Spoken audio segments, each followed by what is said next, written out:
کہ جمعے سے پہلے کوئی سنت نہیں، لیکن آپ نے جا کے تحیت المسجد پڑھنی ہے، مسجد کی سلامی۔ سلیک الغطفانی رضی اللہ تعالی عنہ، یہ صحابی مسجد میں تشریف لائے جمعے کے دن اور بیٹھ گئے۔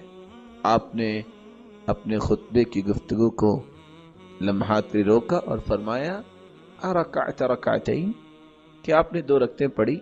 قال لا، نہیں۔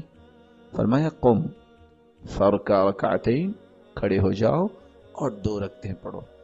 تو جمعے کے دن یا ویسے بھی انسان مسجد میں جاتا ہے تو جیسے آپ نے سنا اذا دخل احدکم المسجد فلا يجلس حتى يصلي رکعتین، جب تم میں سے کوئی مسجد میں جائے تو 2 رکعتیں پڑھنے کے بغیر مسجد میں نہ بیٹھے۔ اس طرح جمعے کے دن اگر کوئی گیا ہے تو 2 رکعتیں پڑھ کے بیٹھے، خواہ خطیب خطبہ دے رہا ہے یا ابھی خطبہ شروع نہیں ہوا، کوئی بھی کیفیت ہو، رسول اللہ صلی اللہ علیہ وسلم نے جمعے کے خطبے کے دوران اس صحابی کو اٹھایا اور 2 رکعتیں پڑھنے کا حکم دیا۔ ثم صلی ما قدر له، کتنی رکعتیں پڑھے؟ زاد المعاد میں امام ابن القیم رحمت اللہ علیہ نے آثار کو نقل کیا ہے، کچھ صحابہ 2 پڑھتے، کچھ صحابہ 4، کچھ 6، کچھ 8 اور کچھ 10۔ کیوں؟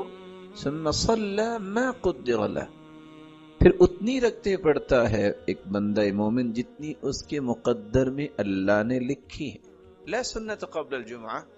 زاد المعاد میں ایک چھوٹا سا باب پیش کیا گیا ہے کہ جمعے سے پہلے کوئی سنت نہیں ہے، لیکن جتنا وقت تمہیں میسر آئے، آپ 2 سے 10 رکعتیں پڑھنا چاہتے ہیں آپ پڑھ سکتے ہیں، اور رسول اللہ صلی اللہ علیہ وسلم کے صحابہ نے پڑھی بھی ہیں۔